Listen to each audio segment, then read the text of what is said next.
Hi everyone. I've got my popcorn. I hope you've got popcorn too. I really love this. When I went to university, it was always the case that you weren't allowed to bring food into the classroom. Everyone had to be serious and knuckle down. It was time for serious business. And I love it that you're encouraging people to eat food while they're learning and we're talking and sharing ideas. I think that's fantastic. I think that's how it should go. So here's a description of the talk, the outline of the talk. I wanted to first of all start just by saying a few words about my university, the University of New South Wales. We're a university based in Sydney. I have many Malaysian students. We're quite highly ranked in the world. And my engineering faculty is it's 26th or 28th or something like that in the world, so it's very highly ranked. And we do a couple of unusual and interesting things in the way we teach, and that's what I'm going to share with you today, some of our teaching practices.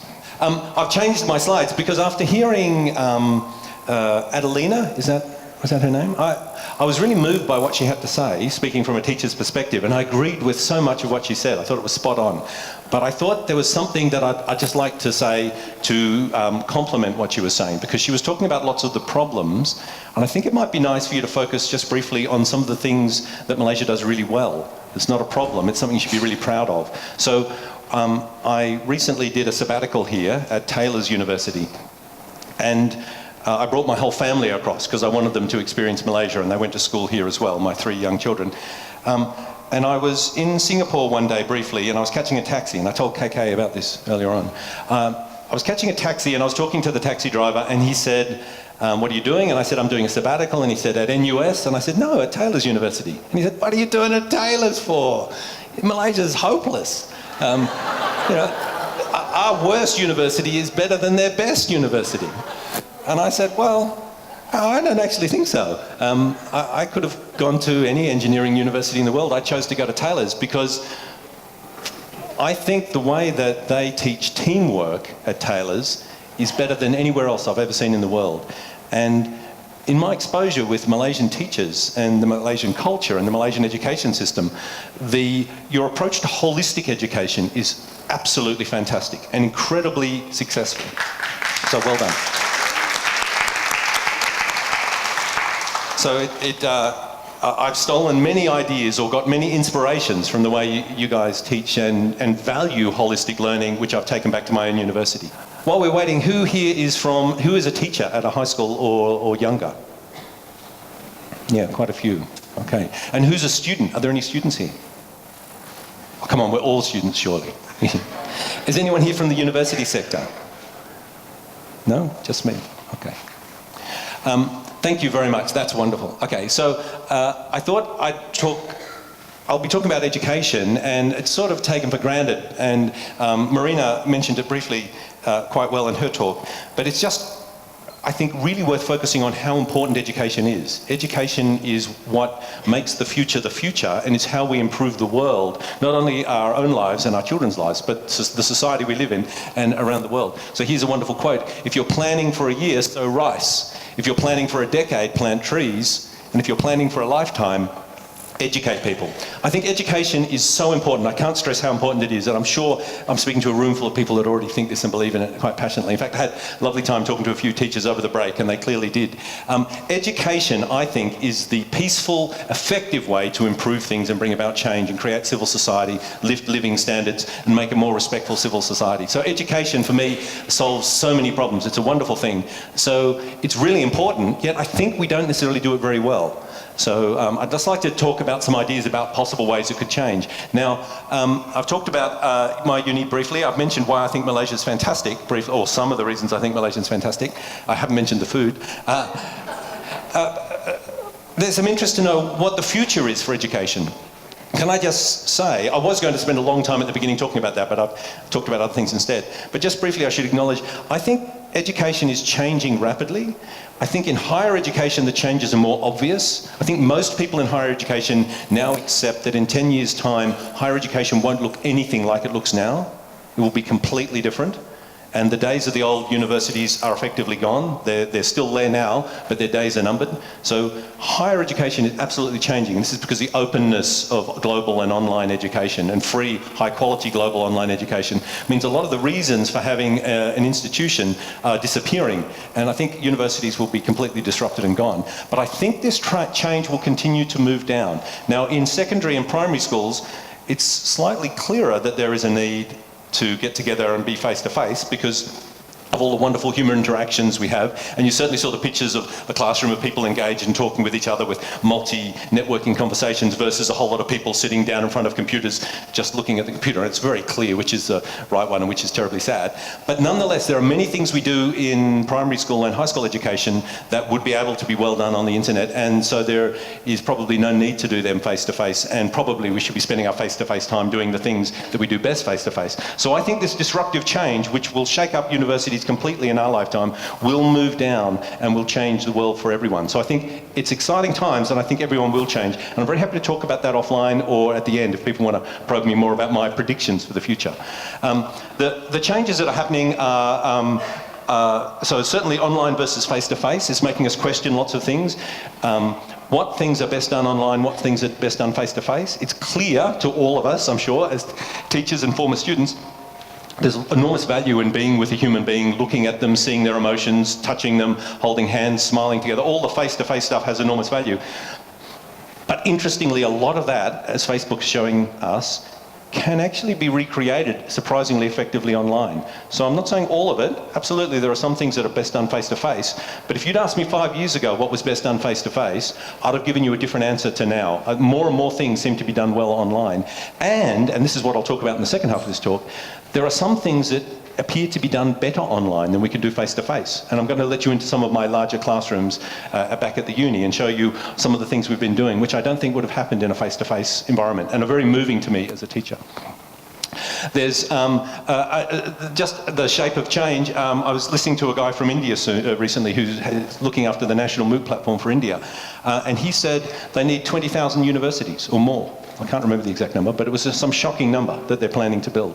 So certainly there needs to be massive change, and that costs a lot of money, and online solves that very cheaply. So I think there's just a whole lot of drivers that mean that the way education goes is just destined to change.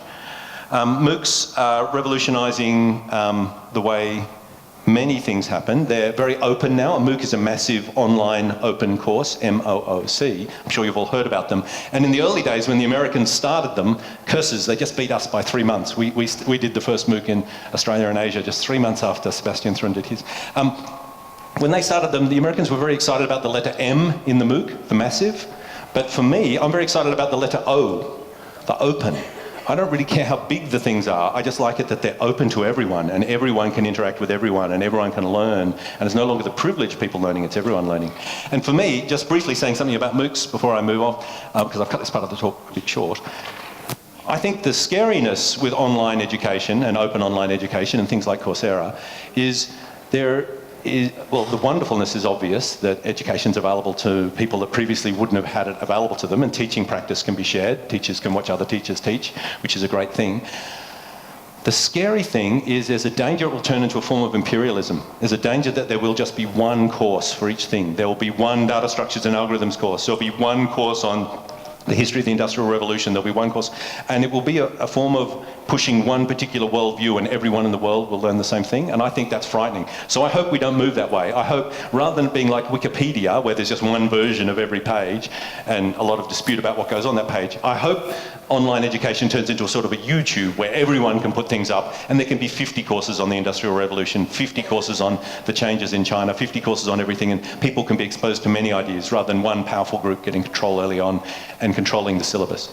So that's really all I want to say about that. And talking about holistic education, I think it's really important, and a lot of old universities, and my university is not terribly old, but we're still old conservatively in our minds, find it really hard to think of holistic education because until recently, performance of a university and world rankings of universities and all those things weren't measured on how good a job you did helping or transforming your students. I love the way Marina talked about education being there to transform people. Of course it is. Education isn't there to teach us a whole lot of facts. It's there to change us in fundamental ways. And that never really used to be measured, so it wasn't really in lots of universities' interest to do that. And I believe that's also the case in secondary schools. I don't know about Malaysia exactly, but in Australia, England and America, it's certainly the case that their performance is assessed and evaluated not on how they change their students or how they help their students or if they make their students better people, but if their students get better marks in a simplistic maths tests or recall tests about chemistry or facts and things like that. So holistic things being harder to measure often aren't measured and then don't form part of KPIs. So then the system tends to drive them out. The drivers in the system are, of course, to meet your KPIs. But I think absolutely what we want in the world is people who have a holistic education, people who learn skills, not just facts, people who, while they're being educated, are simple portfolios rather than just being able to pass multiple choice quizzes. And as examples for that, I'll mention Google. But there's many companies that feel the same, and I get those companies in Australia to come to my university and talk. When they hire people, they don't care how you went in exams or tests. All they care about is the skills you have. They'll call you into an interview and get you to do things, and they're seeing what you can do. And many of the really high-powered employers now are asking students not what marks did you get, but how have you been changed? What abilities do you have? What skills do you have? And that's the sort of education, of course, we should be providing. Who wants... I was watching a movie just the other day. I can't remember what it was. I think it must have been while I was on the plane and a bit spaced out. But they had a really smart person in the movie. It was a Hollywood movie. And they depicted this smart person in the way that movies always depict smart people. They remembered a whole lot of facts. And so someone was talking about a topic and this person just knew lots of dates about that topic and could repeat quotes about that topic. And that's a very impoverished notion of what it is to be smart. Google, Wikipedia has made that sort of intelligence redundant. Who wants someone that knows a lot of facts? I don't want someone that knows a lot of facts. I want someone that when I give them a problem can solve the problem. And if it's an unusual problem, they're not daunted and they know how to find the facts. They don't need to know all of, they need to know some facts. But anyway, so absolutely, I think the way of the future is not facts, but skills. And with some skills. So can we roll up? So this is what is education. This is Bloom's taxonomy, which I'm sure you all know. Oh, Socrates, who's my personal role model as a teacher, I admire nearly everything that man did. I cannot teach anybody anything. I can only make them think. And this is, I think, what a humble teacher realizes. The teaching is not really what's going on, it's learning that's happening, and our job is to encourage the learning or the transformations in the people. It's not that we are being active teachers and show ponies and things like that. So Bloom's taxonomy, which I'm sure you all know, but can we just roll up and try and get as much of it on the screen as possible? Can you just go up maybe so the creating moves to the top? I'll just do it on this touch screen. Woo-hoo-hoo-hoo. There we go, perfect. There we go, thank you. You know, we can classify sort of learning activities in terms of creating, evaluating, analysing, applying, understanding, and just down here, remembering. And of course, low down here, low-level cognitive tasks like remembering are easy to measure, easy to test. So they tend to be what we do most. If we don't think much about education, that's the sort of education we do. But of course, what we really want is up the top. It's gone now. It's so hard to get to.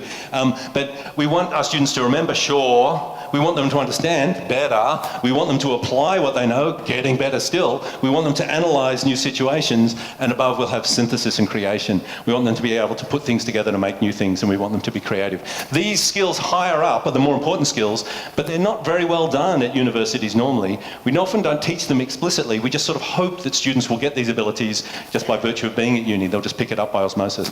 But these are the important things. Now, how am I going for time? Who's got the time? Oh, thank you, that's perfect. So here are some quotes. Let's just talk briefly. I'm just playing a little bit with this idea of what it means to be a teacher, what education means. What we want to see is the child in pursuit of knowledge, and not the knowledge in pursuit of the child. And Antoine d'Exposé, the most amazing man, that pilot who wrote the most brilliant books, if you want to build a ship, this is my favourite quote of all time, by the way. If you want to build a ship, don't drum up the men to gather wood, to divide the wood, and to give orders. Instead, teach them to yearn for the vast and endless sea. And this is my job as a teacher. When I'm teaching people, I'm not trying to push knowledge into them. I'm trying to create in them a longing to know what I have to, the information I have. And they will suck it out of me, and they'll suck it out of other people, and they'll suck it off the internet, and they'll get it from each other. And once they want to learn, my job is done. I tried to teach my youngest child how to eat solid food when we were weaning her. And we were trying to get her to have some solid food, and she kept spitting it out all the time. And we kept going, no, eat it. And she'd go, and spit it out. And we'd hold her nose and jam the spoon in, and it'd end up everywhere and all over us. And she wouldn't eat it. And then my mum came and she said, no, that's not how you get her to eat the food. And she said, here's how you do it. And she said, oh, look at this. Yogurt. Yum. This is delicious. Wow, and her face lit up as she started eating my daughter's food. And then I said, oh, Mum, can I have some? And she said, okay. I said, oh, yum. And I started, oh, this is delicious. And then my other children rushed around and said, oh, can we have some too? Can we have some too? And my wife's going, oh, I want it. And little Dorothy's just sitting there going, mine, you're eating my food. And we're going, no, you can't have it, I'm sorry, it's just for us. And she goes, no, well, I want it. And we said, oh, just a little bit. She said, no. So we gave it to her and she eats it. And then she loves it. And the trick is, once she wanted to eat it, she just gobbled it up. And it only took a few seconds and she ate the whole thing, versus taking 10 minutes and it's all over the floor and all over us. So the difference is, when you want to learn, the problem is solved. If you don't want to learn, sure, you can work out ways to abuse people into learning by holding their nose and forcing the spoon in. Or what we do in education is we assign marks to things, and we have threatening, scary exams. We have all these sort of bully techniques to force people to learn. But we all know ourselves, after being students, that after doing an exam that you didn't, learning something you didn't care about, it's such a pleasure to go out of the exam and just forget it all. And you think, I'll never need to know that rubbish again. It's not knowledge, it's not deep learning, it's just surface learning that happens then. And then Plutarch, the mind is not a vessel to be filled, it's a fire to be ignited. And this is absolutely true. Okay, so just a little bit, thank you very much. So I wanted to tell you some of the things that we do in our education that I think education is changing, and I believe these ideas will be picked up more and more widely, and soon all education will be like this, or I certainly hope so. So I'll just tell you about one of my classes. I teach a class of computing students, of first year students in the first half of the year, and I can have up to 500 people in the class, sometimes many thousands online at the same time. I mix the online open courses with my uni's own courses, but let's just think of one year when I had 500 of my own students there and no outsiders, in 2014. In 2014, I had this group of people who had just come into uni and were nervous about learning and nervous about what uni was about and didn't know what was going to go on. And I saw my job as entirely being to make them yearn to be the sort of people I wanted them to be, and then they would do all the work themselves. So first of all, I took all marks off everything. So there were no marks for doing any of the work in semester. No marks at all. So I'd give them marks for feedback, but it didn't count towards their final grade. So they had all these assignments and assessments and exams throughout the course. They had to contribute to group projects. They had to do hours and hours of work. But yet there were no marks for any of it. And I instead had to find other reasons why they'd want to do it and set the course up so they would want to do it rather than being bullied by marks. And they did. And it turns out that at the end of the course, more people did the assessments than in the past when I'd got them to do it by marks. And when I surveyed them, they said, well, of course we did it because we wanted to do it and we could see it would help us. So let me tell you some of the outcomes that happened from this course. I'm running low on time, so I don't have time to tell you many of them. In the course, we focused on community. So we focused on building a sense of care and respect for each other, and a sense of we're on a joyous learning journey together, which is exhilarating, and we're all helping each other. And for me, this is really important because when engineers go out into the world and work in groups, they have to work together in teams and help each other. It's not competitive, it's not nasty. It's not like, I don't have time to tell you that. But anyway, we want them to work together and to collaborate, and being part of a community itself is such a huge motivator that once we create a learning community, they tend to sustain learning even when marks are absent. So I had some examples of the community. Let me just give them to you super fast because I'm almost out of time. One is the day of the final exam came up and we sent an announcement out saying, if you want to learn more stuff for the exam, if you're nervous about the final exam, we'll set up a table outside the exam. You can turn up as early as you want. There'll be someone there from 3 hours before the exam, and we'll just answer any questions you have. And lots of students turned up, and there were a desk set up there and a guy there with lots of textbooks, and people would line up and just ask questions, and he'd cheerfully help everyone with all their answers, and he was relaxing and everyone was happy. And then the bell for the exam went, and he folded up the desk and went inside.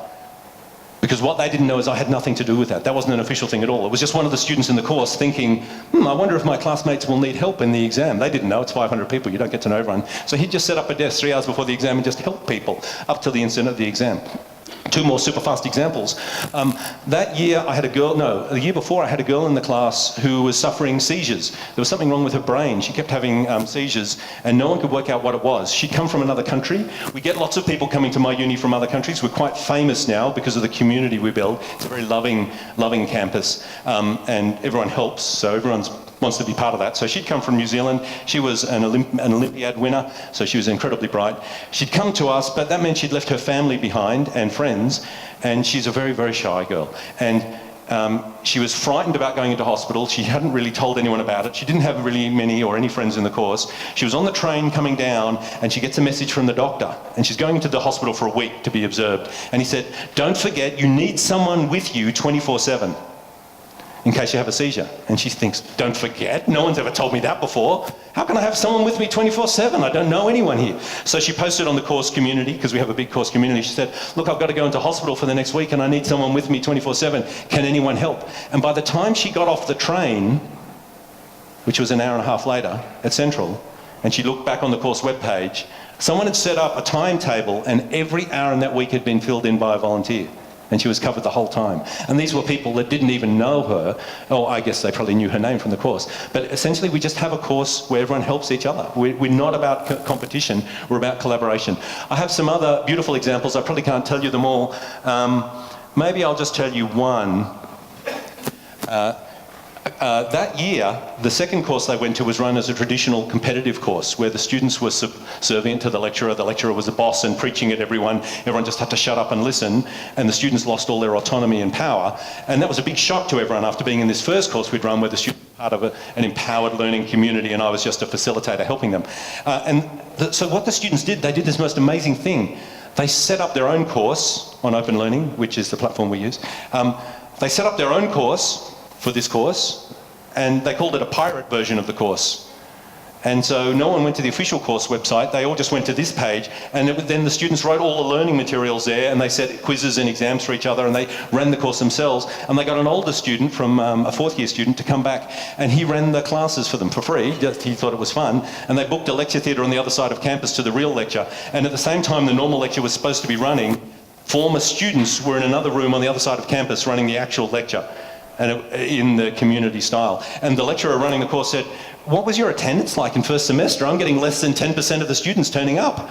And I'm thinking, I can't tell him, but you're getting less than 10% turning up because 90% of them are on the other side of campus at that time, teaching themselves because they've formed a learning community. So these learning communities are powerful because it enables lifelong learning. I was confident with those students then that no matter what adversity they struck in the future, rather than complaining about it or grumbling or just thinking it's terrible, they would do something about solving it. We'd somehow given them autonomy, and they would look after their own learning. And of course, that's what we want for our students when they leave uni, and that's what you want for your children when they leave your home. We want them to be independent, as painful as it is.